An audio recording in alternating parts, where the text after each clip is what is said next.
Yo. Welcome into the ChrisBeCappinn Show. Today is May the 9th. 2 games in the NBA today. 1 game yesterday. We'll recap that one, see what jaXon likes. jaXon talking about today, and then jump into the 2 games, man. Let's do just that. So yesterday, 1 play, official for me, Anthony Edwards, up and over the 6.5 first quarter points. Talked about him coming out with a little vengeance. Took him a while to get going. He missed like the first couple shots, but he was able to get a dunk down the left side of the wing to end up cashing the 7 points in the first quarter for us. So 1-0 day. Probably should have took Minnesota in retrospect as well. We talked about first half. I think somebody might have mentioned first quarter as well. So yeah, hopefully if you tuned into the show yesterday, you made some money with the plays that we talked about. Go through the comments really quickly. We'll jump into the 2 games for today.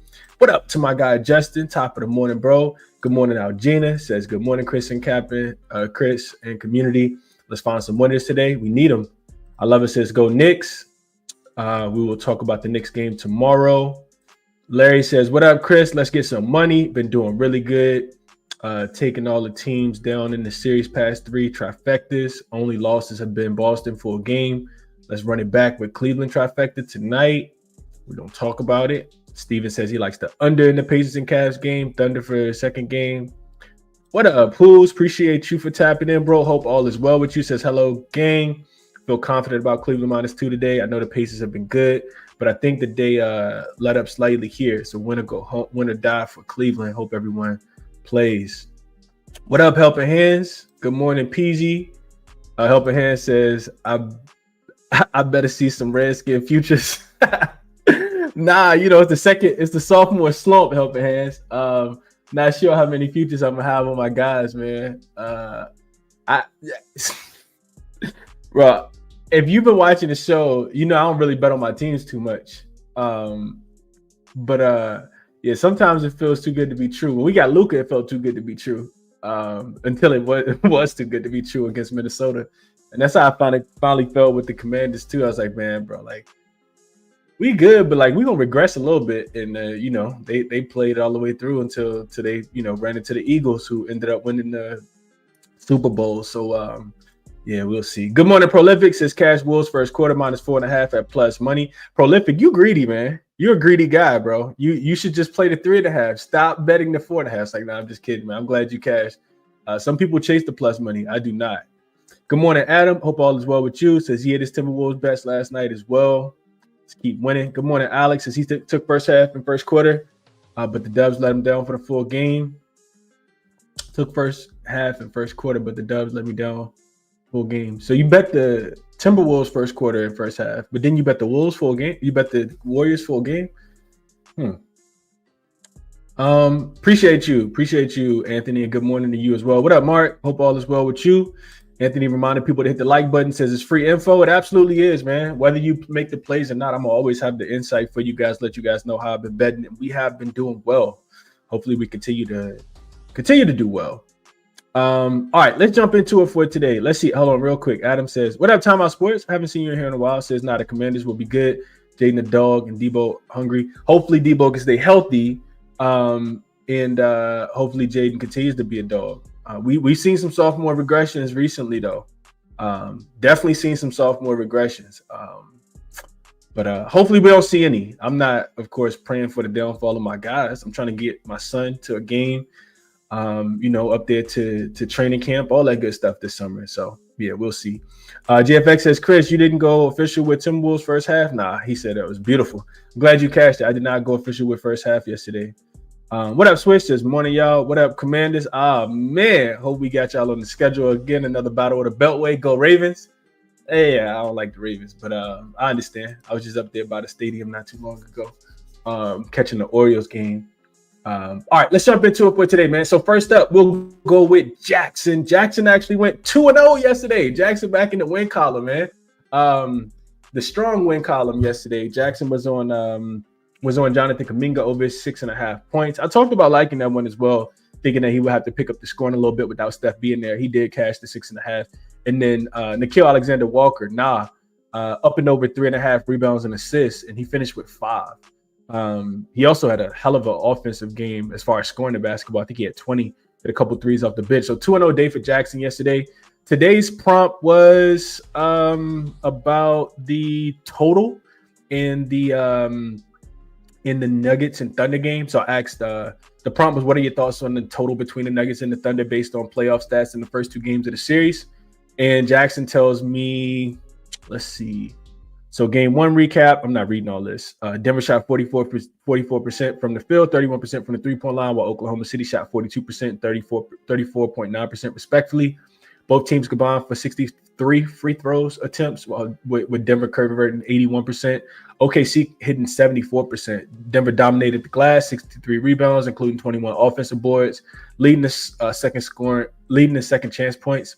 Nikola Jokic was a standout, 42 and 22 rebounds, while SGA had 33 and 10 and 8. Game two recap, OKC shot an incredible 56.2% from the field, 44% from the three-point line, while Denver struggled shooting 42% from the field, 28.6% from the three-point line. The Thunder forced 20 turnovers, converting them into fast break opportunities. OKC's balanced scoring saw 6 players in double figures, led by Shea with 34. Denver's defense was overwhelmed, and they lacked depth, and their lack of depth was exposed. So playoff trends, high-scoring series. Both games of the series have gone over the total with the average of 247.5 points. Denver's last 5 playoff games have gone over the total with an average margin of plus 17.9 points above the line. I am not going to lie to you guys. I hadn't read that. I hadn't read any of this. I'm reading it all live. Just for the first time, of course. That's enough to make me want to play over. Denver's last 5 playoff games, I would need to double check this, but have gone over the total with the average margin of 17.9 points above the line. I like it. Okay, that puts me on over. Pushes me to over. So offensive efficiency, the Thunder have averaged 126.9 points per game over the last 10 contests, shooting 48% from the field. Denver, despite game 2 struggles, have averaged 120.8 points per game this season. Defensive concerns. Denver ranks 23rd in defensive rating post All-Star break, and their inability to contain OKC's perimeter shooting was evident in game 2. Oklahoma City's defense, while strong during the regular season, allowed 121 points in game 1, showing they can be vulnerable against elite offensive players like Nikola Jokic. Pace. Both teams play a relatively fast pace, with Oklahoma City capitalizing on turnovers and Denver's relying on quick ball movement through Jokic. Recommendations on the total. Given the trend from the first 2 games and the offensive firepower for both teams, the over 233.5. Let me just see if that's the number. I feel like I saw it come down to 232.5.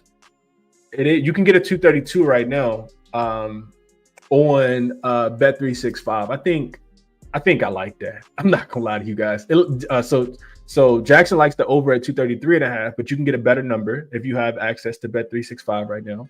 Jokic and SGA are capable of putting up big numbers in offensive, and OKC's supporting cast has been highly efficient. Defensive struggles. Denver's defensive issues, particularly against athletic and versatile teams like OKC, make it likely this game will be another high-scoring affair. If you're looking to bet on the over, 233 is the most logical choice based on the data. So Jaxon likes the over in that game. I love the breakdown there. As far as player props, let's see what we got here. I asked Jaxon, what are your favorite player props based on NBA? What are your 2 favorite player props for the NBA today based on playoff stats? 1 over and 1 under is what I prompted here. So the first one comes up is kind of juice. It's Isaiah Joe over a half assist at minus 160. Says he's over in his last 10 games, averaging 2.3 assists during that span. Denver this season against Denver, he has a 100% hit rate, averaging 2.17. Denver ranks 29th in defense against Joe's position, making it a favorable matchup for him to continue his strong assist production. So Jaxon likes the over for Isaiah Joe. At 160, I probably would just maybe make it a parlay piece, even though I don't do a lot of parlays. Jaxon also likes Russell Westbrook under 13.5 points. I'm not sure if I can get behind this one. Under 13.5 for Westbrook. Says he's hit the under 13.5 in 50% of his games this season, averaging 13.42 points against the Thunder. He has a 33% hit rate, averaging just 9.33 points per in the 3 matchups against them this season, 15.33 in the 6 matchups this season. So I'm sorry, 9.33 in the 3 matchups last season, 15.33 in the 6 matchups this season. OKC ranked second in defense against Westbrook position, indicating a tougher matchup for him to exceed this line. So a couple of different, I like to mix it up a little bit, give you guys a couple of different prompts. So jaXon likes Westbrook under 13.5 points, likes Isaiah Joe. If you guys want to looking for a parlay piece, or you're interested in playing minus 160s, I'm not. Maybe you can find better odds as well, but Isaiah Joe to get at least 1 assist, and then the over between the Denver Nuggets and the Oklahoma City Thunder, and I do agree with that. So that's my thought. That's the thought process of jaXon. Make sure you guys, if you're checking jaXon out, use that promo code in the description. 50% off. Code ChrisBeCappinn, 2 P's, 2 N's, whatever tier you select, you get 50% off using that code. So love sharing the insight from jaXon.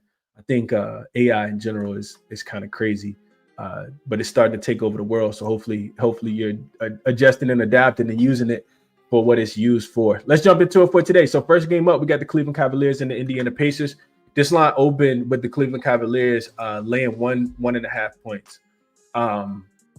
As soon as game 2 ended, I checked the line, and it was 1. It was 1. Went up to 1.5 pretty quickly. Since then, it's moved to 2.5.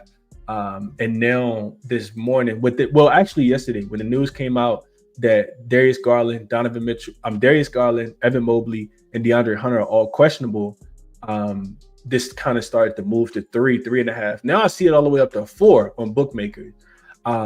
You would kind of assume that these guys are going to play. I went through, listened to Coach Kenny Atkinson talk about it. He said that he doesn't really know. He can't put himself in the body of the players, but he's just kind of hoping for the best. It sounds like they didn't really go through a lot of shoot around. We'll see what happens with Darius Garland specifically. Darius Garland hasn't played since April the 23rd, so it's been a full 15 days. Today would be 16 days since Darius Garland has played basketball, since they played game 1 against the Miami Heat back on, I think it was the 21st. I'm sorry, the 23rd, which is when he last played. So even if Darius Garland comes back, I think it'll be really, really difficult for him to find any kind of continuity, and not so much continuity, but rhythm with the team. Kind of scares me a little bit. If we go back to game 2, the Cavaliers came out. They did throw the first punch. They got out to a really big lead. Of course, they blew it, late in the game. I kind of feel like we see the Cleveland Cavaliers. What my guy Cal would say, we see their best fastball here. I do think that. I think if Darius Garland is, if he can give anything, it's going to be beneficial because they need his offense. They need his playmaking. He is dealing with a turf toe injury, so that is hard to come back from when you play like Darius Garland plays, if that makes sense. He does a lot of cutting, very shifty, speed up, slow down, right, left, right, that type of thing. I'm just at a mindset that Cleveland is going to figure it out. I do expect these guys to be out there today. I do expect, because if you go down 0-3, you're pretty much cooked. I think when I was looking into it, teams that go down 0-2 in the series only win about 7% of the time, 17% of the time. I think when you lose 0-3, you get the other team 4 chances to win 1 game. It gets a lot harder, man. I do think that I think if you want to bet, I think Cleveland finds a way to win the game. I'm guessing that they do cover 2. I know this won't be easy. I know a lot of people are gonna like the Pacers. I get it. But I also think Cleveland throws the first punch, because if you're Cleveland and you don't throw the first punch, it could be hard to come back from that. We think back to game 2. Granted, they were at home. Cleveland won the first quarter 32-15. They came out through the first punch, and I think they'll have to if they want to win this game as well. I expect them to be locked in from the beginning.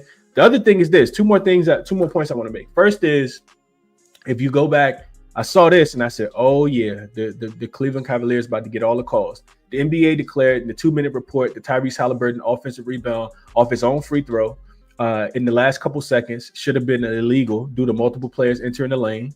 That's one. Instead, Halliburton hit the game-winning three-pointer. Also, there were two more things that were deemed in the 2-minute report. One of them also was against Cleveland. The other one, I'm sorry, another one of them was against the Pacers, and the other one was against the Cleveland Cavaliers. So I do kind of feel like the NBA will probably make this right for the Cleveland Cavaliers as well. I like the Cavs here. I like them early, probably more so early than full game, but I haven't bet it yet, if I'm being honest. I have not sent out a play yet because I haven't made one. I think the Cavs first quarter minus 1.5 is probably the better of the looks. Again, like I said, they led the first quarter 32-15 at the crib in the last game. So that's my thought process. The other thing I wanted to share real quick, and I know that all the players are not there, but when we look at these teams for what they did in the regular season, the Indiana Pacers at home were the 9th best offensive team, the 11th best defensive team. The Cleveland Cavaliers on the road were the 1st best offensive team. They had an offensive rating of like 128, and they were the 5th best defensive team. So Cleveland does, if they, can, I'm pretty sure. I mean, what they should do is just call up the medical staff for the New York Knicks, see if they could pay him, a little bread, and get him some ankles. Like they keep getting Jalen Brunson ankles. Jalen Brunson been hurt more than a fighter in a 12-round fight, and he continues to play basketball. The Indiana Pacers got these little knick-knack injuries, and for whatever reason, these guys are out. So that's what they really should do. I'm expecting these guys to get whatever it is that they need to be available in this game, painkillers, injections, whatever. And I expect them to play in this one. So I like Cleveland early. As far as player props, there is one on the opposite side that I do like. Like I said, I haven't bet anything yet, but there's one guy that I'm looking at in particular here, and that's going to be. So this is Outlier, of course. Link in the description if you guys are interested in checking it out. I do like Aaron Nesmith a lot. I was going back and I was watching the game this morning while I was running, and Aaron Nesmith has just been hooping, man. If you look at, this is a visual representation of what he's been doing, but outside of this game here, game 1 against the Bucks, you can see that he's going up and over his points prop, and it's kind of like chalky to keep playing on a guy to go up and over. But I'm watching the game. Aaron Nesmith is out there because he's going to be out there needed for the defense. And look at his points prop, 12.5. He's going up and over in 6 straight games. You look at the minutes, they've been pretty consistent, at least 24 in all of these games. This was the game. This 25 game was the game that they beat the Bucks by 26 points. So he wasn't needed to play as many minutes in that game. Just can't kind of think that Nesmith is going to be out there. He's been shooting the ball well. I initially wanted to take his 3-point prop, but they have boosted that up to 2.5 now. And you can see he's been cashed, right? 4, 4, 2, 3, 4, 5. Like the attempts are there. Look at this: 8, 6, 6, 8, 5. Like I kind of think. Hold on, this say 1.5 minus 137. Oh, that's on Prize Picks. I don't really mess with too much Prize Picks, but I would play 1.5 at minus 137. I saw 2.5, so a little bit different of a number what I saw at plus money. So yeah, I like Nesmith. If I'm playing a player prop in this game, and I think that Cleveland early is probably the better of the looks. Is what, at least the way I'm looking at the game. I think you see, them throw the kitchen sink at the Pacers today. Let's see what you guys are thinking. I talked for a while. Let's see what you guys are thinking about this one.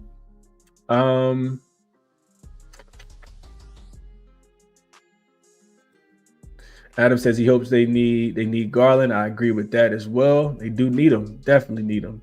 Justin says George Pickens going to the Cowboys is going to be interesting. The Cowboys stink, man. It's not a Cowboy program. So I'm just kidding. Cowboys do stink, though. Leo says, good morning, Chris. I cashed on Buddy Hield under in Timberwolves first quarter. Thanks, brother. I'll watch you live every morning. Buddy Hield under 15.5. I'm glad you cashed, Leo. I did not play it yesterday. What up, Jamel? Appreciate you for tapping in, bro. Adam says, I've got 2 bets down for the Pacers already. Nembhard and Nesmith over their points. So we in agreement there. I didn't really look into Nembhard. I know he's been hooping though. Might bet Cleveland first half and full game winner, waiting on the injury report. So here's the thing, Adam. I'm glad you mentioned waiting on the injury report. If you like Cleveland, you want to get in now. The line is already shifting their way. This is moved from 1 to 3. If those guys play, it's going to close a little bit more than that. And if you want to be on the Cleveland side, you want to get ahead of the injury report. especially with their season on the line here. So I wouldn't wait on the injury report. I would just play it what your gut thinks. I would play what your gut thinks before this moves to 4, potentially to 4.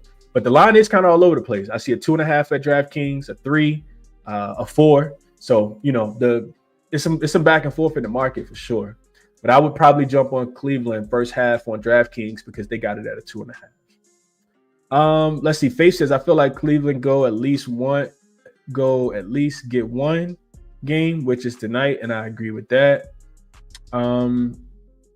Let's see. Chad says, you like both of them over their points, Adam? Oh, not talking to me. I'm not gonna read that then. Ty Jerome sold me last game. Man, was I said Ty Jerome under 14.5 in the last game. We talked about that.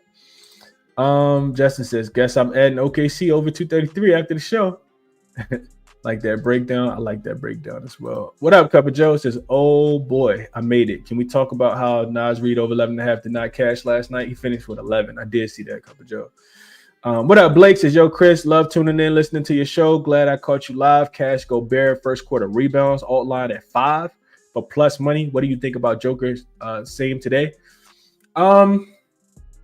Yeah, I couldn't talk you off. Joker's the best rebounder by far on the team. And he had 22 rebounds in the last game. I'm expecting Denver to come out, play with all the effort and energy that they can.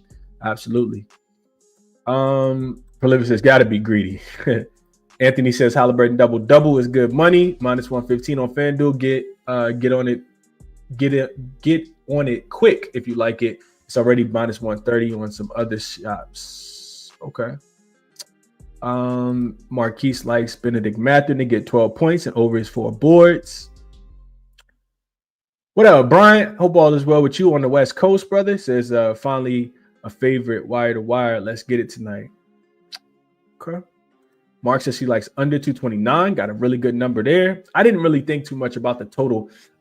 More so because if there's some late game fouling, I could potentially see, I also don't want to play the total without knowing who's going to play. The Cavaliers defense, and if you like the under, Mark, I think you like the Cavs defense, to have Evan Mobley out there. Without Evan Mobley, I don't think I can play this one under.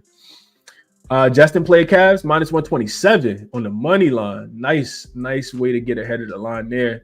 Hopefully all the guys get ruled in, and I do think you're on the right side, Justin. What up, Keith? Says, morning, Chris. Huge fan of Benedict Mathurin today. Scored 19 in 20 minutes last game. If he stays out of early foul trouble, he should clear this line. I can see that. JFX says, should we go pace the second half to cover the spread? The team seems like they just keep repeating themselves. I don't think so, man. I don't think so. Sometimes you got to know when to abort and get off the train. And Pacers got super lucky in that last game. I think the Cavs had like a 99% chance of winning. They were up 7 with like less than a minute left. And everything that could go wrong, Donovan Mitchell, elbow, flagrant foul. Not flagrant foul, turnover though. Tyrese Halliburton missing the free throw, getting the rebound, making the 3-pointer. Like, that was a crazy, crazy ending. 77 Figures says he'll be on Pacers, though, plus 3.5. Says Cavs are cooked. They're not healthy. That's just the reality. Yeah, but the Sharps are betting it up the other way, though. And I agree with the Sharps in this one, man. I said Cleveland. I know they're not healthy, and that's one of the reasons I haven't bet it yet. But if they're going to be out there, I think that they'll be able to get the job done. Cleveland on the road, like I said, number 1 offensive rated team, number 5 defensive rated team. At full strength, though. At full strength. Maurice says he'll go Jared Allen under his 11.5 boards. Okay. JFX says, Chris, you're right. Pacers are more vulnerable at home. Cavs typically play better at home. But you never know with these dudes anymore. Cavs have actually been better on the road than they've been at home. Mark says since 2004, in round 2 of the playoffs, games where the road favorites are coming off a home loss, I've gone under 17, 1-1. That's a strong ass trend. Strong trend as this comes down to looks like 226 now. So a lot of money still coming in on the under here. That's a strong trend, Mark. Strong trend. Jamal says I think it might be over for these boys if they're not at full strength. Indiana on the spread. For me, I can understand it. I can definitely understand it. Justin says he likes Neesmith as well. What up, Chad? Hope all is well with you, bro. WNBA season is upon us. 2 games tonight. What up to my guy Chad in the chat, man? Brian says he got Pacers series plus 160. Gotta wait for the injuries. And this one want the Pacers plus the points. Okay. Yeah, if you want Pacers, you do want to wait. Because I do think the Cavs players are gonna play. My thought process, and that's what I would do. All right, let's move over to the next one, which is the Thunder and the Nuggets. I think so. This is still actually the consensus. More money this morning have come in on the Oklahoma City Thunder. The consensus is now 5.5. The total is still sitting about 232 in this game. We rewind to game number 2. So of course Jackson talked about what happened in game number 1. Denver Nuggets won the game because they were plus 20 on the glass. I think they were like a plus. I forgot exactly what it was, but they dominated offensive rebounds as well. And then in the game 2, we saw OKC bounce back in a big way. We cashed on their team total over 119.5 pretty easily. They drummed the Denver Nuggets, went up, beat them by 43. I think their biggest lead was 46 in that game. So they absolutely nuked the Denver Nuggets. Their biggest lead was 49. Now that I'm looking at it, 49 points in that game. They actually, won the rebounding battle. They were a plus 6 on the boards, even though were still a -5 -5 on the offensive glass. Denver still finished with 13 boards. But Denver just couldn't score the basketball. Like Jackson said, only 37.9%, they shot 40% from the 3-point line, but they couldn't stop OKC. OKC shot 44% from the 3, 56% from the field. Got to the free throw line 4 more times, made 91% of their free throws. So this was it was an absolute beatdown. Denver also turned the ball over a lot, 21 turnovers to 9. And that led to OKC being able to get out in transition. They ended up with 34 points off the 21 turnovers for the Denver Nuggets. Very, very substantial here. Denver also did not dominate the paint like they did in game number 1. They were a minus, 24? Yeah, minus 24 in points in the paint, 52-28. So what do we think happens in game number 3? I like OKC. I think that they can get the job done. I also like the over. I think Jackson makes a lot of sense with the over. I'm just not looking to bet this one under. Couple different things stand out to me. I think I am expecting Denver to play good, right? And a lot of people, including myself, were a little afraid to lay the points with OKC in game 2, being that they lost the game the way that they did in game number 1. But I think that was a nice little wake-up call for him. I don't trust Denver defensively, even though they were able to slow down the Clippers. This is not James Harden on the floor for the Oklahoma City Thunder. There's no Chris Dunn out there on the floor for the Oklahoma City Thunder. I think they got enough scoring. I think that if they come in and they play the defense that they're capable of playing, that they'll be fine in this game. So going back and looking at those numbers, again, Denver at the crib this season, they were the 4th best offensive rated team, 22nd in defensive rating. In the playoffs, they are the 4th best offense as well at the crib specifically, and they're 10th in defensive rating. I just don't think that that's going to be enough, man. Oklahoma City on the road this season were the 3rd best offensive rated team, the 1st best defensive rated team. This was the regular season. On the road this season, which they've only played 2 road games, 4th in offensive rating and 6th in defensive rating. We remember, the game against Memphis, game number 3. They went down big, and then Ja Morant got hurt, and they held the Memphis Grizzlies, I think, to like 36 points. I think they had a 19-point and a 17-point third quarter and fourth quarter. Held those boys to 36 points in the second half of game number 3. And then game number 4 was a little bit more of an offensive game. Their defense didn't play as well, which again is why they're the 6th rated defense in the postseason. But like I said, I think Denver woke them up a little bit. A couple things I looked at as far as trend wise. Road favorites laying 5 points or more in game 3s. 35-12 straight up, 27-18-2 against the spread. That's about 60%. If after the second round, though, they're just 7-7 against the spread, 8-4-2 to the under. And then another thing I looked at was this specific situational spot for the Oklahoma City Thunder. So I looked at road favorites who won game 3 by margin. So I looked at road favorites who won game 3. Road favorites who won game 2 by 20 points or more after losing game 1. So they needed a bounce back, and they did bounce back in a big way. In game number 3s, those teams are 9-1 straight up, 8-1-1 against the spread. This dates all the way back to 2004. So I do think Denver can get the job. I do think OKC can get the job done here. Also, interesting to note that this line did open at 4.5, and somebody's betting this up from 5 to 5.5. There are still a couple fives right now. I didn't bet it. I may get there. It's one that I kind of want to do a little bit more digging into, but I like OKC. Either the over, because I do think Denver's offense is going to be a little bit better at the crib. I'm just not relying on Denver to play good defense. That's not something that I'm relying on. So I like over, and I like Oklahoma City Thunder, which equates to an Oklahoma City Thunder team total open over 118.5. I think that may be the safest way to bet it. But I'll be on one of the three. I'll be on the over. I'll be on OKC minus the 5. Or I'll be on OKC's team total up and over 118.5. This was a game that I didn't really look towards player props to, but I mean, I would go back to the usual guys, the SGAs of the world. I think he has another big game, 43 points in game number 2. I think he has another big game. The pace in this game, I think, got faster than it did in game number 1. Let me just double check that. I think game 2 pace was faster than game number 1. Just double check that real quick. No, it actually slowed down. So game 1 was played at 105 possessions per team. Game number 2 was played at 103 possessions per team. So I like, I still think that it goes up and over. I think OKC can force turnovers. I think Denver will be able to score the basketball through Jokic. So I like over, like Denver. I'm sorry, like OKC minus the 5 and OKC team total up and over. But SGA to score, Jokic, probably PRA is what I would play, or triple double. I think all of those are pretty good money today, but I haven't made a decision on which one I'm actually bet. Let's see what you guys are thinking here about this one. We'll do a quick recap.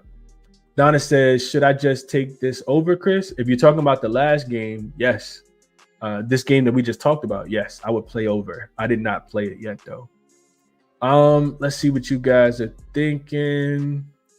Joshua says, Chris, took the Cavs game 3 and 4. NBA is crazy. This series will be 4-3, game 7 Cavs. Ooh, okay. Spicy take there, Joshua. I can't say that I agree or disagree, because even if Garland comes back, if Mobley comes back, if DeAndre Hunter comes back, I would need to see how those guys look. This is not one that I can like really want to look too deeply into. Tomorrow, we will talk about a series bet that I haven't placed yet, but I will be getting to the window with today.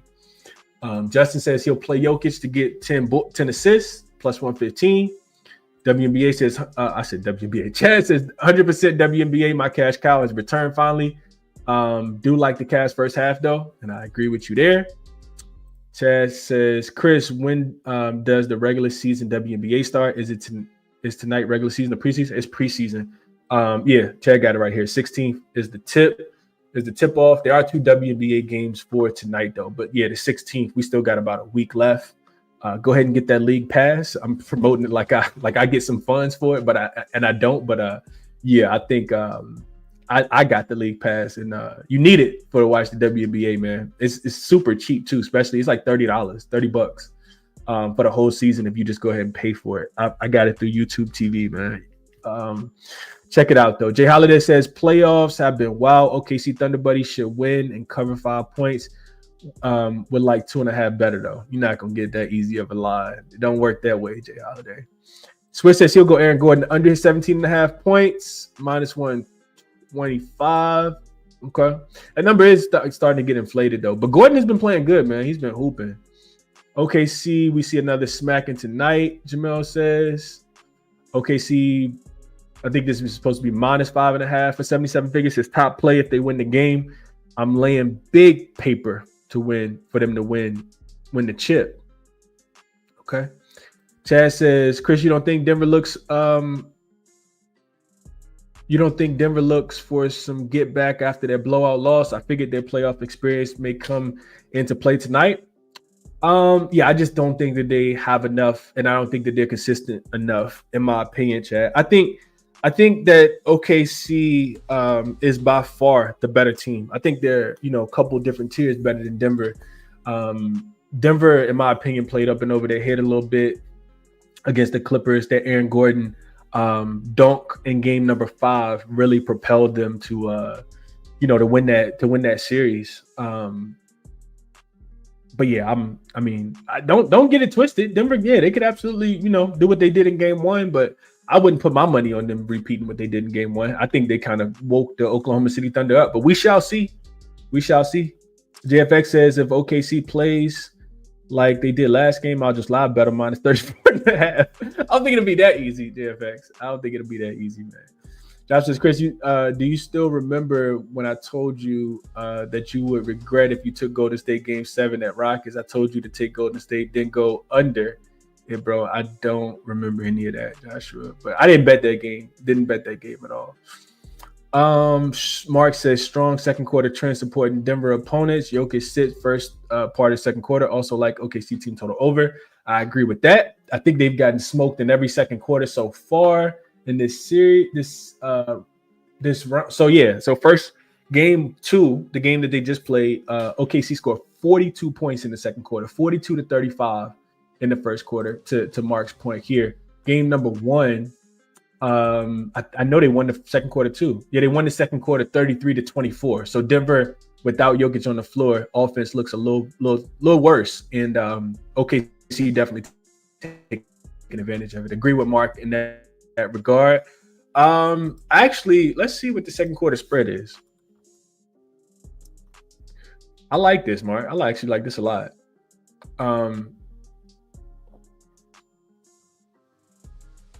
OKC minus 1.5 on Caesars right now. Minus 1.5 in the second quarter. Minus 105.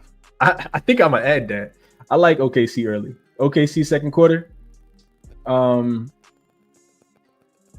Minus 105. I love that I only got to lay 5 cents of juice. I like it. Writing that down real quick. I like that a lot. Shout out to Mark.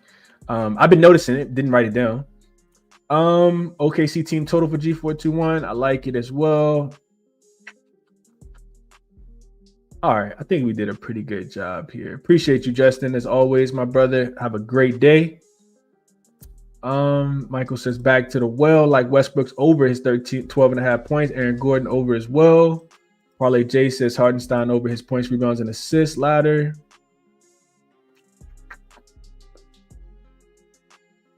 Mark says, I think OKC relaxed in the fourth and got caught.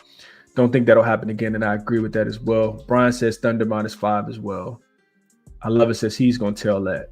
Joshua says Boston and Cavs definitely can come back, bro. Yeah, I'm not disagreeing with you, Joshua. We're going to talk about the Celtics tomorrow. We shall talk about the Celtics and the Knicks tomorrow.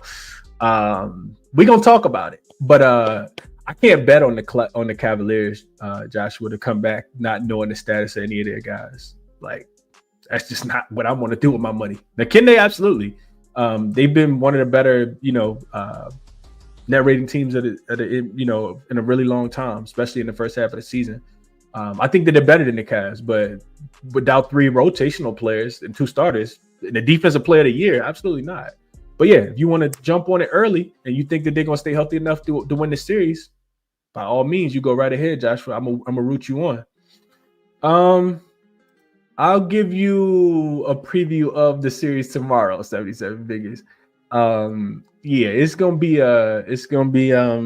I might be contrarian tomorrow, though. I don't think a lot of people going to like what I got to say about the Celtics and the Knicks, but we'll see when we get there. My guy Chad says Denver more than likely doesn't win another game, and I think if I could just take OKC on the money line, I probably would. I agree with this from Chad as well. All right, let's jump off of here. Pretty good job here. 45 minutes. We've talked about a lot. Neesmith over his 12.5 points. Cleveland early. First quarter -1.5, I think was the best number that I saw. Just double check that real quick. You can get Cavs -1. My fault. Whoa. Let me change this. No. We definitely not laying a half a point if we don't need to. Always get the best of the number. Cleveland -1 is available on DraftKings at -112. Caesars at -125, which is gross. And if you got Bet Rivers, you can get a half a point at -125. I would probably just play the 1. First half, I couldn't talk you guys off of either. First half is -2 on DraftKings. Look like it's the best number. But yeah, I think OKC -5, OKC team total over is probably the better looks in those games. I don't really want to touch the player props in that game. OKC -5 if I had to play that game. But I haven't bet anything today. When I do lock a play in, if I do, it'll be sent out to the members. So use that link in the description. Hopefully we can stay hotter than fish grease because we have recently. And I wish you guys the best of luck on whatever it is that you're betting. Check the resources out. jaXon did go 2-0 yesterday, so we'll see if jaXon can keep it up. Check out Outlier. Showed you guys how to use that. Moneyballer, OddsJam. Looking for to sign up for new sportsbook. Check out that link in the description. It's a great way to show some gratitude for the show by just signing up using that sportsbook link. Always say put the show in the group chat. Hit the like button if you're still watching. Appreciate you all. Enjoy your Friday, man. And I will catch you guys tomorrow. Not sure what time I'll go live, but I will be live tomorrow because we got a lot to talk about with the Knicks and the Celtics tomorrow, man. Y'all be good. Enjoy your Friday. I'm out.